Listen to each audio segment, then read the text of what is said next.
This episode is brought to you by Set for Life Insurance. Listen, docs, one of the first steps we took to pay off our student loan debt was realizing we paid way too much for our disability insurance.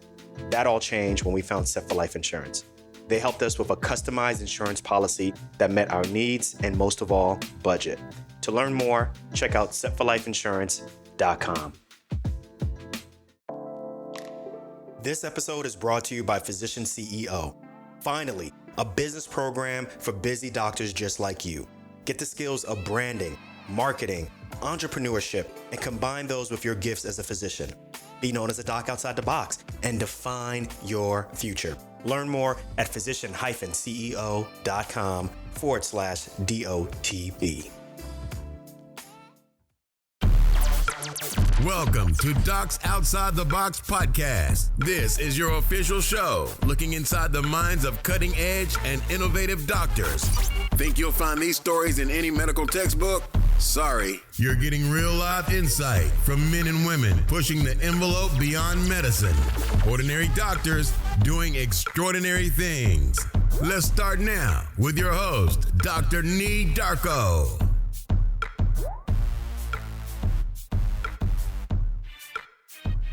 What's good, everyone? Thank you for tuning in. So let me set the record straight. I listen to a ton of podcasts, and I listen to podcasts that cover so many different genres. And the big things that I listen to are sports, comedy, personal finance, which probably you'll see the most of my podcasts in this genre, politics, personal development. I listen to a lot of different podcasts. And as y'all know, and by y'all, I mean you podcast nerds just like me, the podcast world is getting more and more crowded. It's really hard to stand out. There's so many different podcasts that are just popping up, particularly in the personal finance world. And I listen to personal finance mainly because I've learned that it's really the crutch of so many decisions that we make in life. And if you want to be able to make those big boy decisions, big girl decisions, to have the freedom to make those decisions, it really entails having money, or at least making smart decisions with your money. And I'm going to be honest, I've neglected it for a long period of time. So having these podcasts allow me to level up and really understand where I need to be with my money. Now, as a physician, though, or wherever you are along the attainment of getting a health professions degree, it's really hard to focus on money as well as smart decisions, at least on a weekly or maybe even on a monthly, basis, right? Like every day you feel like you're literally drinking from a fire hydrant with all things related to medicine. You just want to make it, to the end of the day. But I have a solution for you. There's one podcast for you busy ass professionals that I think you all need to have on your playlist because it's on mine and I enjoy it. It's called Popcorn Finance, and it's about helping you better understand your personal finances, literally in the amount it takes to make a bag of popcorn. This show is like that. I like it because it gives you short, actionable tips for busy professionals just like you and I. And it's been out for about 3 years now and has made a name for itself, even earning a Plutus Award for this. If you don't know what a Plutus Award is, basically, it's the Grammys for personal finance. Look it up. I'm not lying. So on this show, I'm going to be chopping it up with the host. His name is Chris Browning, coming all the way from California. And you're going to learn more about the man behind this podcast. But we're also going to focus on 3 things busy professionals can do right now to control their finances better. You're also going to hear about why docs have a target on their back. So in keeping with the theme of popcorn finance, which is to give short, actionable advice in the amount of time it takes to make a bag of popcorn, I'm going to keep my intro short. So without further ado, I present Chris Browning, host of Popcorn Finance. Let's do it. Chris Browning, host of Popcorn Finance. What's up, man? How you doing? Welcome to Docs Outside the Box. Oh, man, I'm doing good. Thanks for having me on, man. Appreciate the invite. Man, I feel like you're a celebrity, which you are, man, because I listen to your podcast every time it comes out. I use it either when I'm driving to work or if I'm working out. But basically, the audience, if y'all don't know, Chris Browning has a really great podcast. It's called Popcorn Finance, basically giving personal finance information in about the time that you can and to let your popcorn go in the microwave. But lately, you've been going a little bit longer than that, but it's all good, though. It's all good.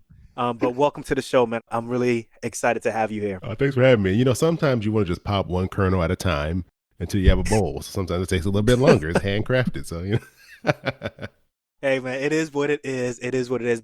I like it because your episodes are short, they're sweet, but they're really informative.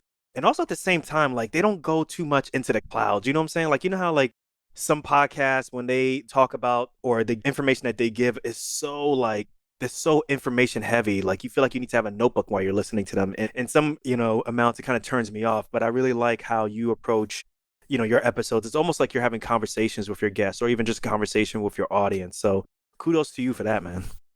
Appreciate it. It was all about what would I want to hear. So I try to craft the show into something that I would want to sit down and listen to. Yeah, man, I think that's a good point because, oftentimes we like people who create podcasts, we forget, like, first of all, what is it that I would want to listen to if I was creating my own podcast or listening to my first podcast? Or what is it that the audience wants to hear? So I like the fact that you kind of have the audience in mind and even your interests in mind. And first of all, congratulations on getting a Plutus Award for your podcast, which is huge. Oh, thank you. And it's hard to stand out because there's so many different personal finance blogs and podcasts. So, man, mad props to you. I know, I appreciate that. Yeah, that was a huge surprise. My goal was I was just trying to get nominated. I was like, if someone could just say my name on the nomination list, I'll be happy. Like, mama, I made it. Exactly. How long you been doing this podcast for now? So it'll be 3 years in June of this year. So I started back in end of June 2017. What prompted you to start the podcast? Oh, man. So I started the show because one is like, I love creating stuff. That was like always my passion. Like even when I was a kid, I was making like videos with my friends. We were making wrestling videos. And when I got to college, I had a friend who had a video game podcast and I would do the production and editing for him. And no one was listening to it, but I was doing all the work. And it was just one of those things that I've always said is kind of creative itch things I like to do. But I ended up going to school as an art major. After a semester and a half, I figured that was not for me. So I ended up switching, becoming a finance major, graduated in the middle of the recession, couldn't find a job, ended up being an accountant. And that just sucked the soul out of my life. And it was one of those things where it's like, I wanted to teach finance. I went to school to learn how to teach people about how to handle their money. And I ended up doing this job that was nothing close to that. And the podcast became my outlet to do that. I was like, well, if no one's going to pay me to do this, let me do this just because I enjoy it and have fun with it. So that's where the podcast was born from. I get it. That leads to my next question because I want to ask you about, the degree in finance. So the degree that you have in finance, it's not like kind of theory based. It's actually like you can use that for your own personal finances. Yeah. So, it was all by chance. So I went to school. I chose a school out here called Cal State Fullerton. It's a local state university out here in Southern California. And I chose them because they had a pretty good art program. And it was still close to home. I could commute. I get out there. When I figure out I don't want to be an art major, I was like, well, I just happened, just by chance, I was taking a finance class as like a general education course. And it just covered like a broad overview of money and the stock market. It was just very high level. It wasn't really, getting into the weeds too much. But I was like, this is fascinating. None of this in school. My family, we never talked about money. And I was like, you know what? I think I want to be a finance major. So I went, changed my major to finance. And it just happened to be that they had a emphasis within the finance degree. Well, because finance is already kind of like an emphasis on business. So it was like business, finance, right? Concentration in financial planning. And I went back and forth. Oh, now that makes sense. Okay, now I get it. Okay. So I was like, do I want to do corporate finance? Or do I want to do financial planning as my concentration? And I was like, you know what? Personal finance or financial planning sounds way more interesting. And this is kind of what drew me in, was like learning about all these little things that you have to know about in your life. So I ended up choosing financial planning as my concentration. And little did I know that Cal State Fullerton has I think they have the largest business program in California. And I had no idea. Just by chance, I chose the school and it ended up being a great program, learned a ton. And that's kind of what got me started in this direction of talking about finance. What'd you learn about your own personal finances when, through all of this studying and now helping people? I learned I didn't know anything. I like that. Peep game. All right. I was like, I know. I was just like, honestly, I don't know any of this stuff. And it was like, it opened my mind, my eyes to how complex handling your finances can be, but also how simple it can be at the same time. There's core concepts that anyone can learn to give them guidance and help put them on track to managing their finances. Because the finance industry, I think a lot of the advertisements you see, people hear speaking about it, like on the big news channels, sometimes they're using a lot of big words and they're talking about really big concepts and trying to confuse you. And it's like, you need to pay someone to help you because you don't understand any of these words. But really, most of us, we can just learn a few things, few basics, and really take control of our finances in a meaningful way. So for me, it was like, I don't know any of this, but the more I can learn, the more I understand it, the more I can turn this into something that's more digestible for myself to understand. And then in turn, now I'm able to say, hey, here's what you need to know. Here's what this means. And kind of walk people through, understanding what they're handling their money is going to be all about. So do you now work with individuals or are you working with businesses? All my financial education side of things, I do just strictly through the podcast. So it's all through releasing the episodes on topics that I think people are really interested in. When I got my first job out of college after about a year, because I spent a year looking for work, I was working as a bank teller supervisor right out of college. Couldn't find a job. When I finally found one, ended up being supervising a payroll department. And that kind of took my career. I ended up managing payroll for 7 years after I graduated college and never ended up transitioning over to financial planning field that I planned on. Because I kind of got, you get comfortable. I got a paycheck. This is my career path. So the podcast ended up being my passion project where it keeps me up to date. So it forces me to continue to read and learn and figure out what's going on in the world when it comes to money, but then also gives me an outlet to talk about it and interact with people. Wow. It's really interesting when you talk about, the concepts being really easy. Because I agree with you. Like, I feel like, the message is this stuff is so complicated that you really should have someone help you with this. And particularly in my field, like you have a lot of doctors nowadays, like we feel like we have a target on our back, right? Like we spent all of these years just literally like mastering how to be a master of the body, so to speak, and just kind of just snubbing our nose at finances. Like, I ain't got time for this. Like, my profession is too noble to be worrying about money, and now you see or you hear about the horror stories of people, messing with like whole life insurance or people, purchasing and going through lifestyle creep and purchasing things that they really shouldn't purchase, working until the 70s. So there's a new group of physicians who are really young, who are in my age group and even younger, who are really taking, their finances by the reins. But there's still a lot of people out there who are just like, I'm just too busy to focus on my finances, which is understandable. And then that's where your podcast comes in. And that's why I really like it, because I think that you give it in really digestible snippets. It's not too long. Like I said, you can listen to it on your way to work. So yeah, I'm really interested, for people who are in our frame of reference, people who work hard, busy, and quote unquote, don't have the time to really learn this personal finance stuff. Like, what are the top 3 things that you think that we should do so that we can kind of wake up, take charge of our finances, and make sure that we're not like that guy who's retiring in their 70s because you kind of just had a little too much fun in your 40s and 50s or even 30s, man. Bought that Tesla when you really shouldn't have. Exactly. I mean, I see enough of them on the streets out here in California every day. I'm like, oh, well, maybe. Chris, where you are, I'm sure there's a lot of there's Teslas everywhere, right? You turn, I'm like, how many millionaires we got living out here? Everybody got everyone has a Tesla. But I want a Tesla so bad, but now, like, I know personal finance has gotten to me because I'm like, if I get this Tesla, it's gonna add like an additional like 10 years to me working, right? So that's how I think now. So, but my bad, I interrupted you. No, it's okay.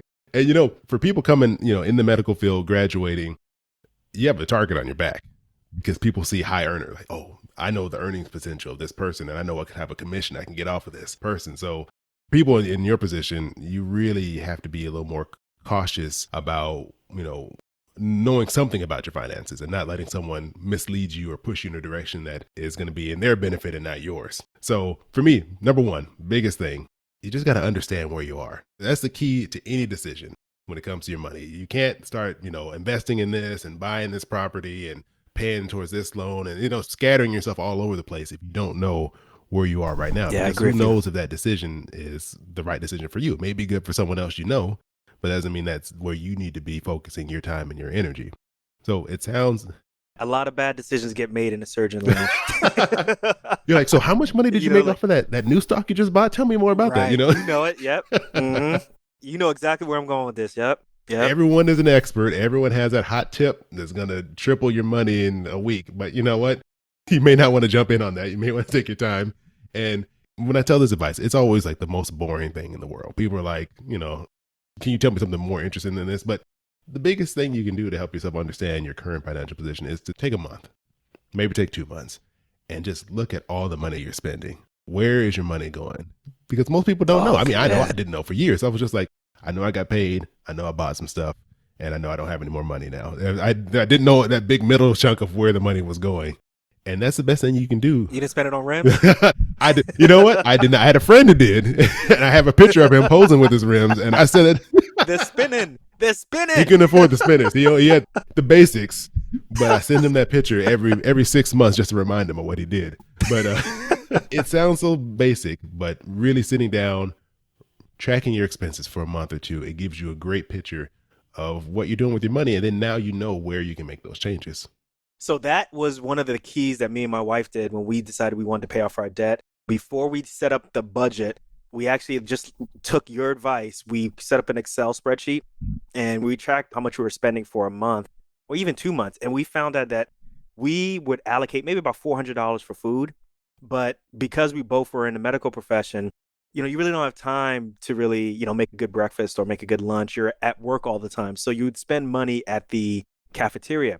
So we calculated all of that stuff. We were spending literally close to an additional $400 on like fast food and all the stuff at the cafeteria. So it's close to like $800 that was leaving and going towards food. Not to mention we weren't really eating all of the food in the fridge, right? Because we bought all these perishables and stuff. So you're absolutely right. Like once you put down what's coming out, it's shocking. It's really dumb stuff.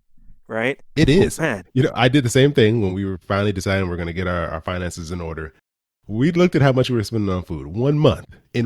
And mind you, we weren't making a lot of money. I think probably our take home was somewhere around $50,000 when we first got married combined for the two of us. We spent $1,200 on food 1 month. And I was like, that's because you're going to Whole Foods.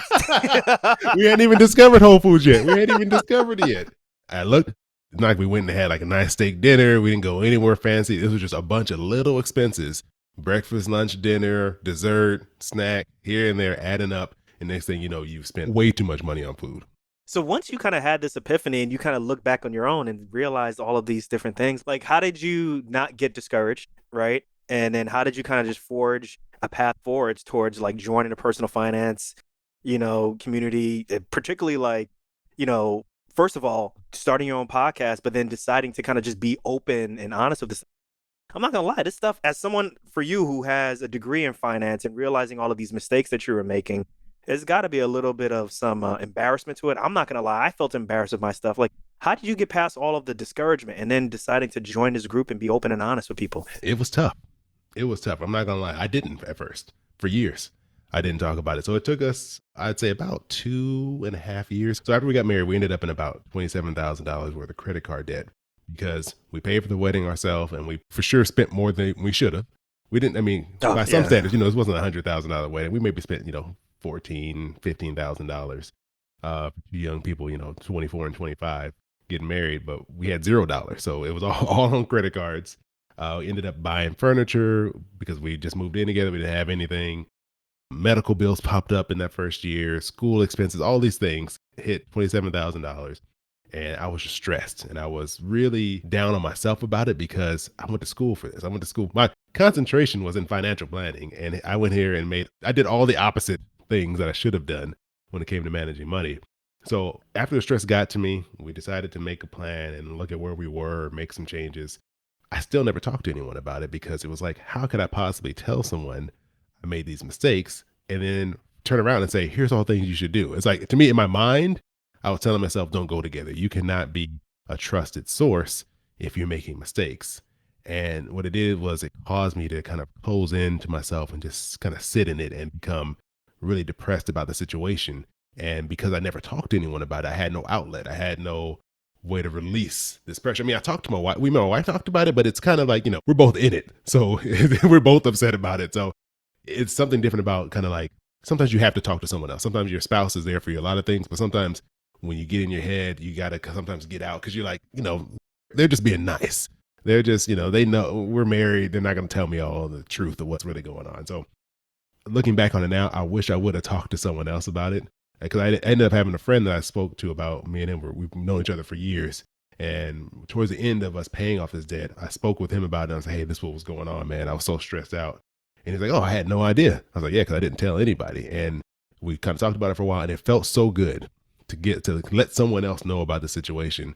And I was like, why hadn't I been doing this? Like, I would have felt so much better during this 2.5 years of paying off this debt and the years leading up to it, that if I would have just been open and not, think so highly of myself that I can't possibly make a mistake and everyone's going to judge me, that it would have relieved so much of the stress and, turmoil I put myself in going through this process.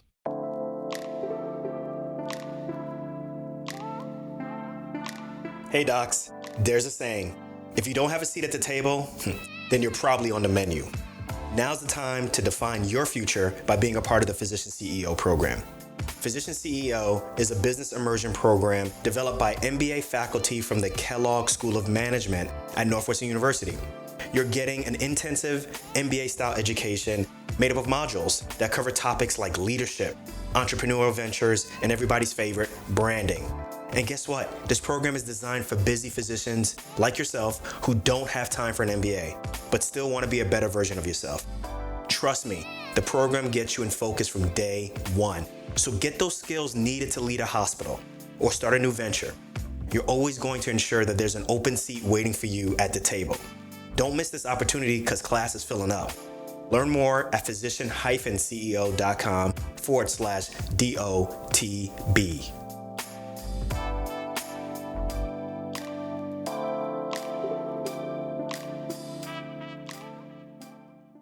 You know, it's really interesting that you mentioned that part about, putting yourself on a pedestal.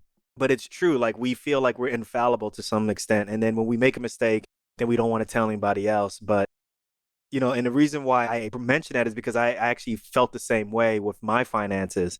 I got married late. Me and my wife got married later in our life. But when we got married, we brought together a total of almost $700,000 of student loan debt. And we were living paycheck to paycheck. And I was like, man, for me, my parents came from a different country who were first generation immigrants. Both my parents were blue collar. And, you want to kind of see that jump from generation to generation. And although I became a physician, I was a physician who was living paycheck to paycheck. So I was down in the dumps also. I was like, man, all this work. And from a financial standpoint, I'm struggling just like my parents were, both of them total probably brought in like 40,000.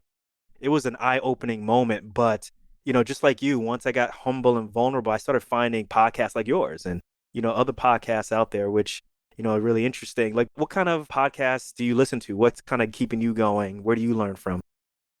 Oh, that's a great question. No, when I started getting into the whole debt payoff journey that we had, and I discovered that there were these podcasts about managing your money and sharing stories. Because, I was all into tech. So I listened to like a ton of technology podcasts. I listened to like CNET and The Verge and all these different, I don't think The Verge was around then, but I was listening to a bunch of different technology podcasts. And so when I found out about these people talking about money, I was like, oh, well, let me hear what they have to say. And so one of the ones I remember most vividly is Paychecks and Balances. It's Rich Jones and Marcus Garrett. They both run the show. I've had them as guests. Funny thing is, I listened to them long before I met them. They're rock stars just like you. They're OGs. They've been doing this longer than I have. But everyone who hasn't been to FinCon, let me tell you something right now. Whenever Chris is walking at FinCon, everybody is all around him. Just the same way with Paychecks and Balances. That's why I say y'all are like rock stars, man. It's pretty cool. And the good thing is they're good guys still, despite all that attention. They're still good guys. And they were talking openly about their finances. And Marcus, one of his big parts of his story is all the debt he had and how he got out of it. And it was like hearing stories like that. I was like, oh, so people actually get through this. Even though, I was slowly working towards it. It's like, oh, it's a whole different ball game when you hear other people talk about money. So for sure, them, Jamila Souffrant, she has a podcast called Journey to Launch. Yeah, she's got a good one. She's a rock star too, man. Yeah, so Jamila was my very first guest on the show. And she had actually started a show, I think, a couple months after I did. But she was already established. She was already doing her thing. She's already a big voice in the community. And so she was one of the very first people who kind of helped me connect and learn the ropes when it came to podcasting and introduced me to different people. So I always appreciate her help. I consider her a mentor for all the help that she's given me and continues to give me advice. And her, along with Paychecks and Balances, are two of the, I think, strongest voices who also are representing the African-American community as well in the podcasting space. Yeah, absolutely. Absolutely. So, we've gotten a chance to get to know you a little bit better. Like, what other things do you think like professionals can do to get a little bit more like kind of sophisticated with their personal finances? Because once we start talking about budgeting and allocating and so forth, like how do they get the confidence to really start, managing money on their own? Or do you recommend working with a certified financial planner or anything like that? I think there's definitely situations where you would get a professional involved. It really depends on what you're dealing with and what your goals are. And that really leads me to like the second thing I would recommend to people is to figure out what your financial goals are. Like, what are you working towards? Because then I think all these steps, so understanding where you are, selecting some goals you want to work towards give you direction and give you an understanding of what it is you want to achieve. Because once you have that down, then you can really start making progress and making a plan to get to where you want to be. Because if you're just throwing money here, throwing money there, buying this house, just there's so many things you can do with your money that you can end up so scattered and so spread thin that you're not really making significant progress in any area. So for me, especially if you're married as well, having some goals. So that way, one, you get on the same page, you can agree on this is where we're going. It's not just your plan, this is their plan, you're together on it. And then being very specific and don't make like a list of 50 goals because that just leaves you in the same position as if you didn't write any goals at all. You're just spread too thin. It's all over the place. Something I've really been focusing on this year as well is what are 3 big things I want to achieve? What are 3 things that are my focus right now? And then once I start knocking some of those out, then let me add something new to the list because then I know I can focus and I can actually make progress on these goals. So I would say for sure, sit down, think about what's important to you. Is it retiring at a certain age? Is it being able to have a home somewhere else? Maybe you want a second home somewhere you really enjoy. Is it putting your kids through college? Is it being able to help your family out?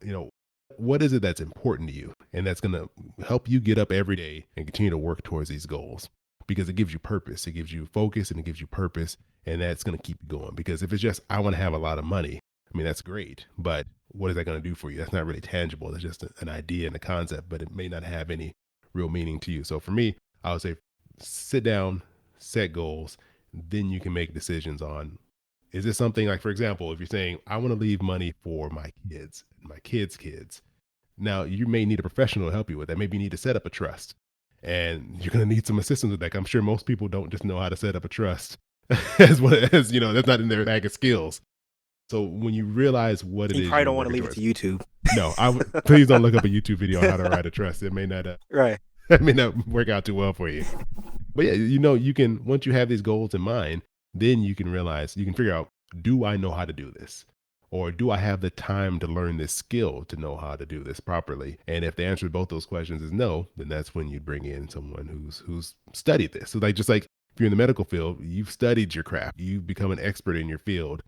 Same thing goes for money. Sometimes there's something that's just out of your expertise. It's just too far out there, too specific. You may need to bring in someone else to actually help you get through that specific task. Good points. Good points. Well, look, I'm going to ask you something a little controversial because you actually kind of brought it up. So if you happen to have a partner, right? Spouse, partner, whatever it may be, and, you're talking about retirement and so forth. Like the thing that I get really confused about, and I tried to figure this out when we were going through our debt payoff, we really found that when we put all of our money together, we were really able to accelerate our payoff. So rather than look at it as, listen, this is your debt.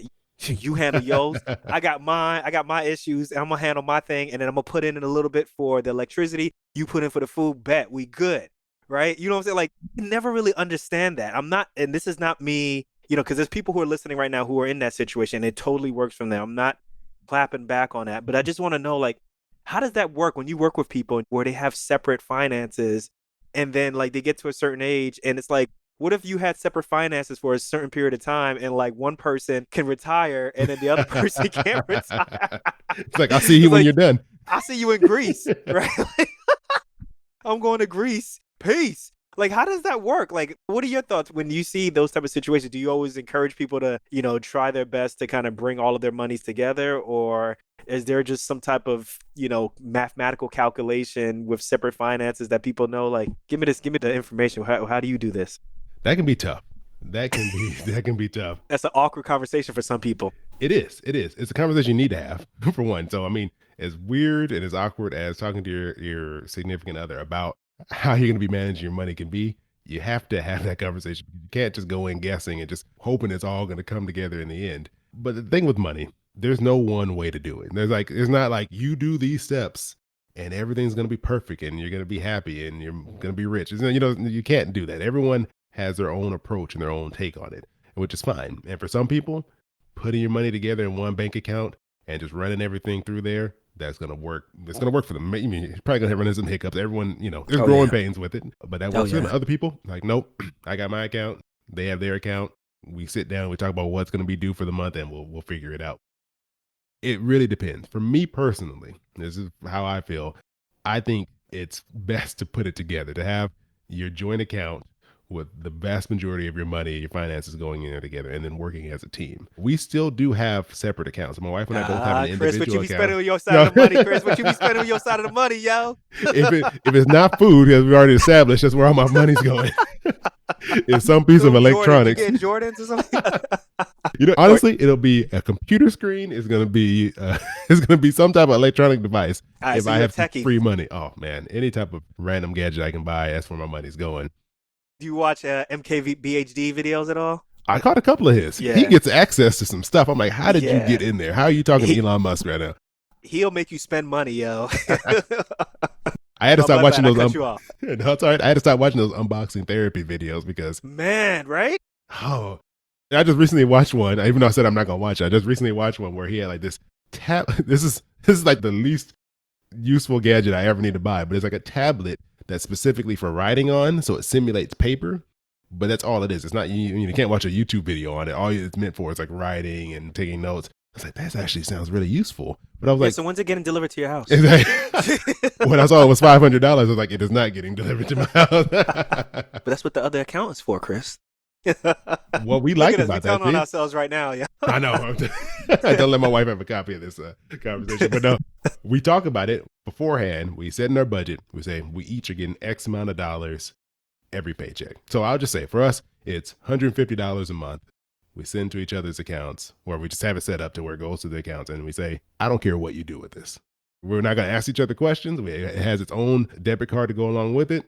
This is the no judgment zone because it allows you to spend freely without it being, hey, I saw you went to, I don't know, Home Goods yesterday. What was that about? What were you getting? Did we need that? It removes all those questions. Why are you trying to be all rated G about it, man? It's a podcast. You went to Home Goods. Anybody go to no Home Goods, Chris? Come on. I was trying to think of the problem. I was like, what should I say right now as this example? It's all good, man. Trust me. You can say but whatever you want to say. it's a way to, so it's not an excuse to just, do things you shouldn't be doing, but it gives you the freedom to spend without judgment. And I think that's where a lot of couples run into issues. I know we've run into issues in the past with my wife with that. It's, what are you doing with this money? Or why are you spending this? Or sometimes people just want to buy them just because they want to. And there's no real reason behind it. Just, I would like this. And so for us, that's the method we've used to kind of squash that type of money argument. It's like, here, we have our joint account. The majority of the money is going in here. The majority of everything we're handling financially is running out of this account, but we both have our own separate accounts, do what we want. We don't ask questions about it. And it's worked really well for us. So that's a way to kind of navigate that space of joining accounts together. I think it's a great idea. It allows you to still have autonomy, but also work as a couple, dream together, build together, and so forth. So I think it's a great idea. So, I'd like to wrap it up with you, Chris. So let me ask you the last question. Like, why did you decide to name it Popcorn Finance? Why did you decide for like short type episodes? It really came from me looking for a short form podcast. So I've been listening to podcasts since, I don't know, 2008, 2009, on my commutes to school and to work. And there's a lot of great shows, but a lot of them are like an hour long. And I was like, I love these shows, but I can only add so many to my feed before I get overwhelmed. And I'm like, I have this weird completionist issue where I'm like, well, I got to listen to all of them. I had too many that were coming out like daily. And I was like, you can't have like 3 daily hour-long podcasts and to keep up with that. I couldn't do it. So I was like, I wonder what would it be like to have like a short form podcast? And I was like, well, what if I make one? It's like, I kind of been thinking about making a podcast. Why not make it short? And so then I was like, well, all right, what's going to be the premise? What's going to keep me short on time? Like, what's going to make me stick to this? And so I was thinking, I don't know, I was just sitting there brainstorming one day with a notepad, and I was like, oh, popcorn, you cook it in a microwave. A microwave is basically like a big timer. I can say, oh, this is like, I can relate this to popcorn, and that's how I can say I'm going to keep these episodes short and reference the clock on the microwave as my timer for the episode. And that's kind of where the whole premise behind Popcorn Finance came about. I tried different combinations of popcorn and different words for money, and finance fit the best. And I was like, okay, all right, this is going to be my thing. So that's the whole premise and idea behind the naming of the show and why it's actually short. I love it, man. It's great. It's good for me. And is it finance or is it finance? Which way is it? If you want to be fancy, you can say finance, but I say finance. Man, I love it. I love it. Well, look, Chris, man, thank you so much for coming on this show. There's a lot of things that doctors can learn from you and from your podcast. And I just want to acknowledge you for what you're doing. Going out there and going into the space, teaching people how to better take control of their finances, deciding that you want to go for a short form podcast, mainly because a lot of people are busy and they don't have time really to listen to the long form one. So it's great to know that there's a medium out there for people who, fit the bill. So thank you so much for what you're doing. Man, we got to do this again. This was fun, man. So. Oh, yeah, for sure. It was great talking with you again. I'm happy we got to connect. And thanks for having me on. I really appreciate it. Hey, can you take a moment just to let people know more about you, where they can find you and connect with you? Oh, yeah. So if you want to reach out to me, the best place to do it is, I'd say, on Instagram. So you can just look for me at Popcorn Finance Podcast. Catch me on a Tuesday. I'm doing Tiny House Tuesdays every week. I love tiny homes. I feature tiny home. I talk about them, on the show. I don't know why I love them. I'm not a tiny person, but for some reason, I love tiny homes. So you can find me over on Instagram talking about that. Or is that what you're saving up for? I've thought about it. As soon as California fixes some of these laws, I might have to build a tiny home over on the corner. That's about the only house I can afford out here right now. But yeah, reach me over there or head over to where you listen to this show. You can find me over there. Just look for Popcorn Finance. Awesome.